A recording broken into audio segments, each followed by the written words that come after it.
a elite, especialmente a elite brasileira, especialmente hoje o mercado financeiro, já que tô num podcast que é do mercado ouve. O mercado financeiro tem a mania de achar que é muito inteligente ser pragmático.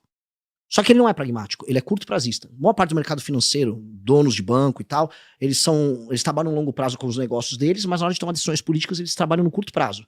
Aí o que acontece? Não é o mercado financeiro que manda no Brasil, não é o grande empresariado, não é a galera tech, não é nada. Quem manda no Brasil são políticos do Maranhão, políticos do Amapá, políticos do Piauí, que são os políticos dos lugares mais mal administrados no Brasil.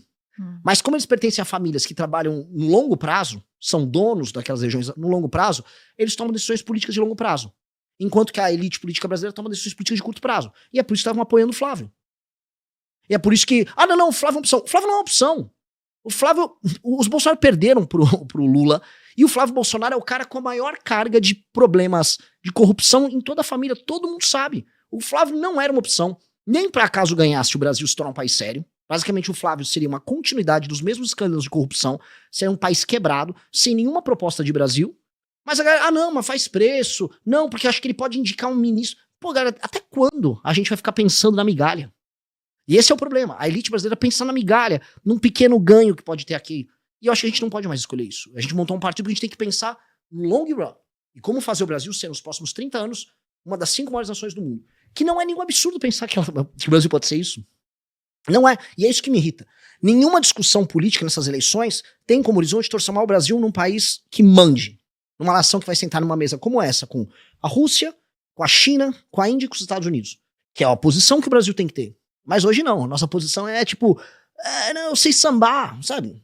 É patético. Carnaval, futebol. Futebol nem tanto mais, né? Não, futebol. Então, mas também assim, né? Mas o que você falou é interessante, porque se eu volto 15 anos no tempo, aliás, mais tempo ainda, né? Eu me formei em 2010 na Academia Militar.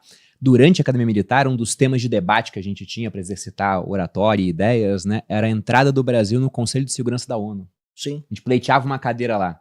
E a ONU, os países todos estão lá, mas tem um Conselho de Segurança que decide tudo, né? Quem tá lá? Estados Unidos, a Rússia, a China, e o Brasil pleiteava, né, uma posição. E isso nunca veio a acontecer. E realmente a importância do Brasil de lá para cá, ela diminuiu em quase todas as métricas que você vai observar. Então a gente tem um país de muito potencial, mas parece ser um potencial que não se transforma em realidade. Eu tenho várias perguntas aqui, você me deu vários ganchos, mas eu queria iniciar por uma, né? Porque o Partido Novo, ele não usou o fundo eleitoral, pelo menos na última eleição presidencial. Essa outra agora eu já não acompanhei tanto. E eu achei que aquilo foi um tiro no pé, cara. Porque, pô, a gente não quer usar esse dinheiro público, acho um absurdo, mas ao não usar eles cresceram menos, né? Na verdade, eles foram engolidos por outros que usaram e acabaram crescendo. Você pretende usar o fundo eleitoral ou não pretende? Pretendo.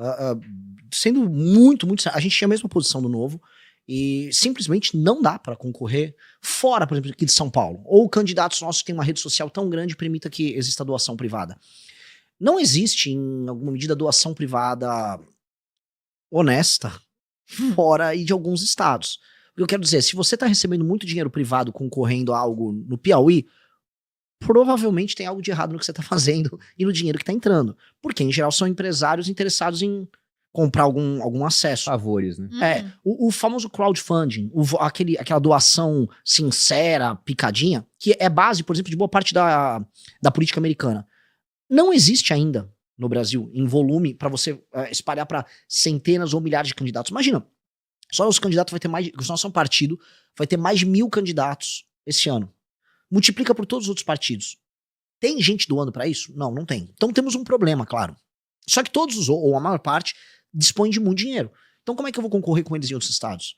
Então, sendo pragmático, se eu quero tornar o Brasil um país sério, definitivamente eu preciso eleger pessoas. E para eleger pessoas precisa de dinheiro.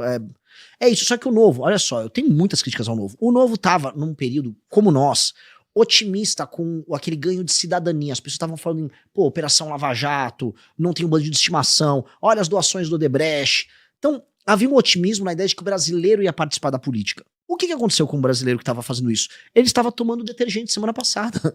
Né? O brasileiro que queria mudar a política, ele estava falando, o Flávio, ele só é amigo do Vorcaro, ele pediu um dinheiro para gravar um filme. Não, isso é absurdo. Isso é completamente insano. Estas mesmas pessoas... Isso é o que apareceu, né? Exato. Não, assim, sendo claro, né? Eu já até falando com jornalistas que fazem cobertura. Vazou pela Polícia Federal. E a Polícia Federal vazou pelo Intercept. Se a Polícia Federal vazou pelo Intercept, isso significa que foi a facção da Polícia Federal lulista. E se eles tiveram acesso àquilo, eles têm acesso a mais coisa. Quem tem acesso àquilo também consegue ter acesso, por exemplo, às quebras de sigilo bancário do Volcário para saber pra onde ele mandou esses dinheiros naquele período de tempo que eles estavam negociando. Então eu acho que vai começar uma tortura com o Flávio. Se eu fosse alguém do outro lado, eu não ia vazar tudo de uma vez. Porque Você aí vai aos poucos, né? vai minando todo o capital social dele aos pouquinhos. Exatamente. O caso justifica de uma coisa e fala, não, foi só isso, daqui a pouco aparece mais e mais. Sim. Ainda fica com fama. Aliás, fama não, a realidade é mentiroso, né? Tá mentindo e tá aparecendo cada vez mais coisas. O que saiu na imprensa foi que a equipe do Flávio não sabia dessa transação. E aí teve uma reunião de emergência. Mas como é que você não conta pra gente? Ele, eu não achei importante e tal. Tem um amadorismo muito grande. E assim, muita gente... É que assim, eu vou ser justo agora com a galera do mercado financeiro. Tô falando dos bancões, a galera que fica tomando essas decisões, que criaram o trade Tarcísio, tentaram o trade Ratinho. Eu sempre falava, cara, olha direitinho o grande mapa, assim, pra você perceber que não vai dar. Eu já sempre falei, não tem candidatura Tarcísio. Não faz sentido pra família Bolsonaro permitir pro Tarcísio candidato. Não dá pra ter o Ratinho, porque o Ratinho tá no Banco Master. O Ratinho vai sair um monte de coisa no Banco Master com o Tayaya, lá no Paraná, ele e o pai vão pular fora. Batata.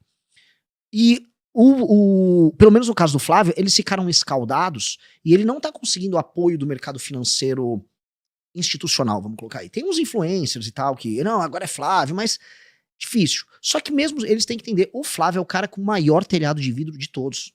Há muito tempo na política, né? A gente estava discutindo isso hoje, A no café da manhã. Todo mundo que está há muito tempo na política tá sujo. Isso é um grande problema. Você é novo na política, então a gente Não, eu tô 12 provavelmente... anos. Não, vou dar exemplo, o Kim. O Kim ganhou a eleição para deputado federal em 18. O Flávio tá há muito tempo, mas assim, você consegue fazer as coisas sem ser ladrão. Eu vou encontrar, mesmo na direita, bolsonarista, e na esquerda, pessoas que não cometem o crime. Estar na política, você consegue fazer sem se sujar. Você não acaba fechando os olhos pra muita coisa? Lá dentro... Uma pessoa lá dentro, entendeu? Até porque...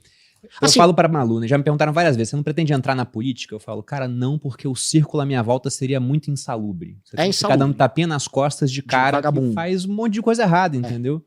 Você pode até não se envolver, mas você vai ter que apertar a mão do cara, vai estar junto. Você tem que entender o deputado como se fosse uma espécie de um advogado seu, que vai ter que ser colocado pra negociar com os bandidos. É isso. E o deputado tem que saber isso. Que ele tá ali numa posição de andar com gente insalubre e ter que negociar e ser simpático com gente escrota. Vou dar um exemplo, para passar um projeto de lei, vou dar um exemplo do Kim. Ele precisa convencer vários deputados do Centrão que estão no orçamento secreto. A maior parte dos votos para passar os projetos vão cair nesses caras. O interesse desses caras não é nem um pouco republicano. Eles sabem que o Kim não é do esquema. Então, existe um limite na relação. Só que você vai ter que lidar com o cara. Você tem que lidar com o cara mesmo sabendo que ele tá desviando dinheiro da saúde na cidade dele, que ele tá vendendo o voto dele pro governo dentro de uma determinada circunstância. É muito escroto. E assim, é cada vez mais escroto com quanto você vai entrando. E conforme você vai afundando nisso, você vai percebendo que a política, especialmente a brasileira, é uma das coisas mais, desculpa o termo, escrotas do mundo. Eu quis fazer esse mergulho, eu tornei minha pré-campanha uma espécie de uma terapia sobre o que é a política brasileira. Que eu quis fazer isso para as pessoas. Porque todo mundo fala assim, o problema do Brasil é o STF. A STF é um problema no Brasil desde 2012. Se a gente falar que o problema é o STF... a gente está olhando um recorte imediato de um problema que é consequência de algo maior.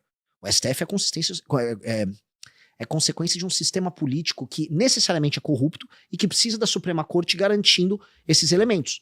Tanto que os superpoderes do STF vêm no fundo de um acordão que foi proposto pelo Romero Jucá, que é lá de Roraima, naquele famoso áudio que vazou dele, que a gente precisa fazer um grande acordo com o Supremo e tudo.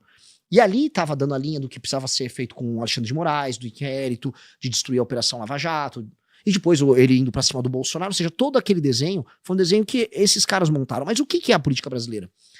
Quando eu comecei a rodar interior do Pernambuco, interior do Ceará, interior do Maranhão, eu comecei a olhar, cara, e eu comecei a mostrar para as pessoas, isto aqui não existe, isso aqui é uma fantasia, milhares, estou falando milhares, bem no plural, de cidades que não têm a menor capacidade de sustentar, que vivem de dinheiro que é coletado de você, que tá aqui, dele que tá ali atrás do monitor, das pessoas que estão assistindo.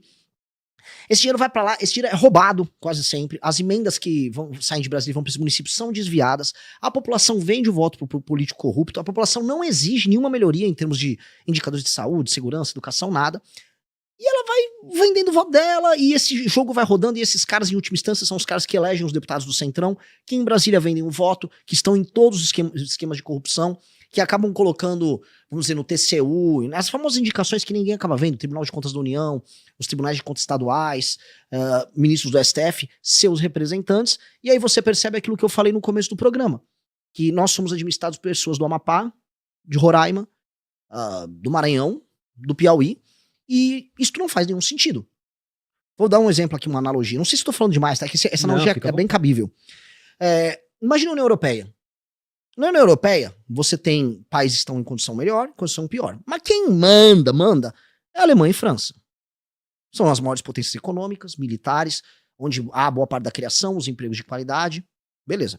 E aí você tem os países menores, que eles têm que obedecer critérios, inclusive, para continuar recebendo dinheiro, como foi a Troika funcionando na Grécia, em Portugal, etc. Agora imagine se a União Europeia fosse de fato administrada por gregos, portugueses e irlandeses. Eu amo esses 3 países. Dito isso, não faz sentido. Sim. O Brasil é isso.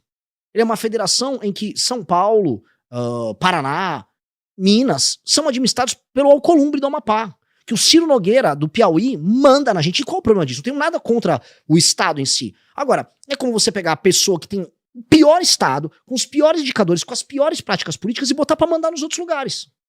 E isto é o que tá. Isso, em última instância, é o que gera o STF com superpoder. É isso que, que gera os altos impostos que a gente paga, que gera corrupção, que gera a impossibilidade de você ter um país sério. Só que ninguém nunca teve coragem de botar o dedo nessa ferida. E eu falei, vou colocar, porque o verdadeiro sistema é esse.